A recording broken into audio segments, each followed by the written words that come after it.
107 आकंपन का वध। आकंपन का वध। रावण आकंपन को अदम्य समझता था, इसलिए उसकी मृत्यु से रावण को भारी आघात पहुंचा। वह गहन शोक में डूब गया। रात्रि को वह शांति से विश्राम भी न कर सका। दूसरे दिन उसने मंत्रियों को बुलाकर कहा, वानरों की सेना हमारी कल्पना से भी अधिक शक्तिशाली और पराक्रमी सिद्ध हुई है। पिछले 4 दिनों में हमारी बहुत सी सेना मारी जा चुकी है। सैनिकों का मनोबल टूटने लगा है। नागरिकों को शत्रु के घेरे के कारण बाहर से उपलब्ध होने वाली खाद्य सामग्री प्राप्त नहीं हो रही है। वे अत्यंत दुखी हो रहे हैं। 4 दिन के युद्ध को देखकर मैं इस निष्कर्ष पर पहुंचा हूं कि शत्रु पर विजय प्राप्त करना साधारण राक्षसों के लिए संभव नहीं है। इसलिए है वीर प्रहस्त। मुझे ऐसा प्रतीत होता है कि शत्रु को परास्त करने के लिए कुंभकर्ण को, मेघनाद को, तुम्हें अथवा मुझे ही आगे आना पड़ेगा। अतः आज युद्ध का नेतृत्व तुम करो। तुम युद्ध कला विशारद हो। ये वानर चंचल और वीर तो हैं, परंतु प्रशिक्षित नहीं हैं। तुम युद्ध नीति से उन पर विजय प्राप्त कर सकते हो। इसलिए है वीर, तुम शीघ्र जाकर राम लक्ष्मण सहित समस्त शत्रुओं का संहार कर मुझे निश्चिंत करो। अपने ऊपर इस प्रकार का विश्वास व्यक्त करते देख प्रहस्त ने कहा, आज मैं अपने अतुल पराक्रम से शत्रु सेना का विनाश करके आपको निश्चिंत कर दूंगा। आज मेरे कृपण के शौर्य से मैं रणचंडी को प्रसन्न करके चेल, कौवों, गिद्धरों आदि को शत्रु का मांस खिलाकर तृप्त करूंगा। इतना कहकर वह भयानक राक्षसों की सेना को लेकर युद्धस्थल की ओर चल दिया।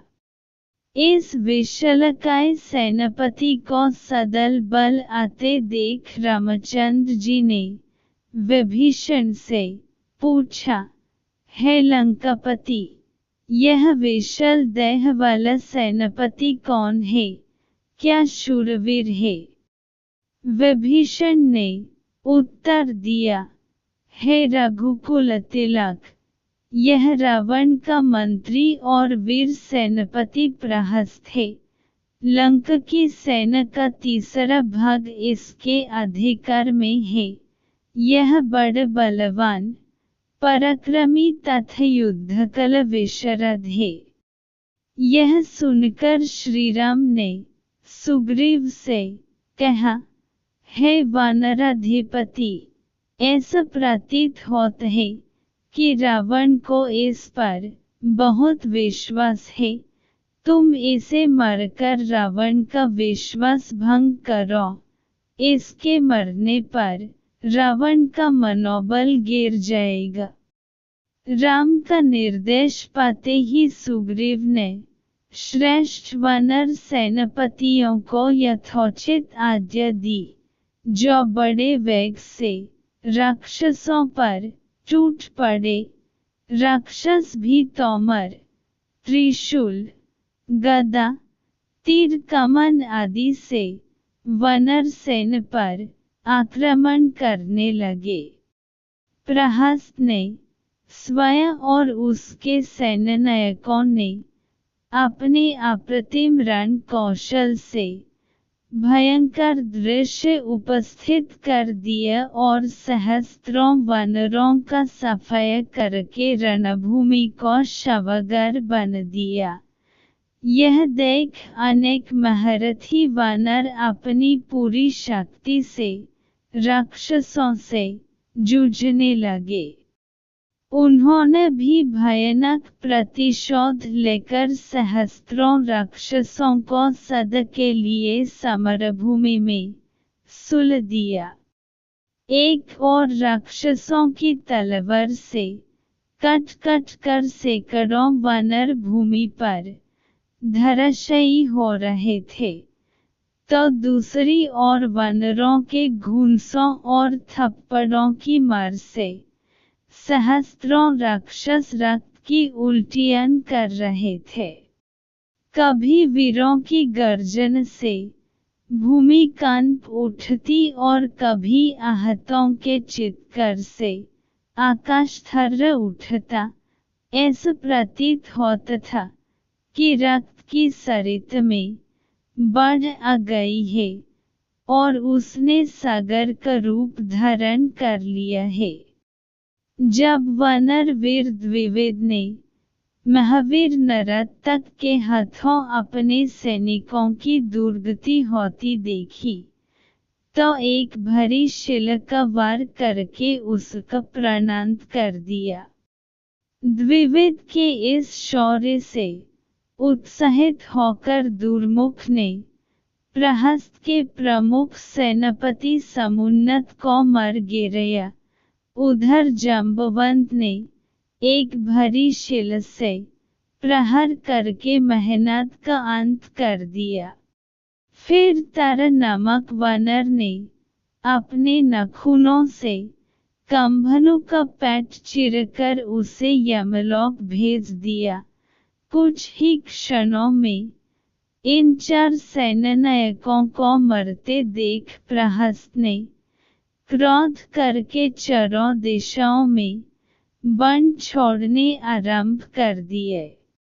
इस आकस्मिक आक्रमण से अत्यधिक क्रुद्ध होकर वानर सेना अपने प्राणों का मोह छोड़कर शत्रुओं पर पिल पड़ी। उधर सेनापति नील पर्वत का एक टीला उठकर प्रहस्त को मारने के लिए दौड़ा। मार्ग में ही प्रहस्त ने अपने बाणों से उस टीले की धज्जियां उड़ दीं। इस पर नील ने एक दूसरा टीला उठकर उसके रथ पर दे मारा, जिससे उसका रथ टूट गया और घोड़े मर गए। रथ के टूटते ही प्रहस्त हाथ में मूसल लेकर नील को मारने के लिए दौड़ा। नील भी कम न था, दोनों परस्पर भिड़ गए। अवसर पाकर प्रहस्त ने मूसल नील के सिर पर दे मारा, जिससे उसका सिर फट गया और रक्त बहने लगा। इससे नील को और भी क्रोध आ गया।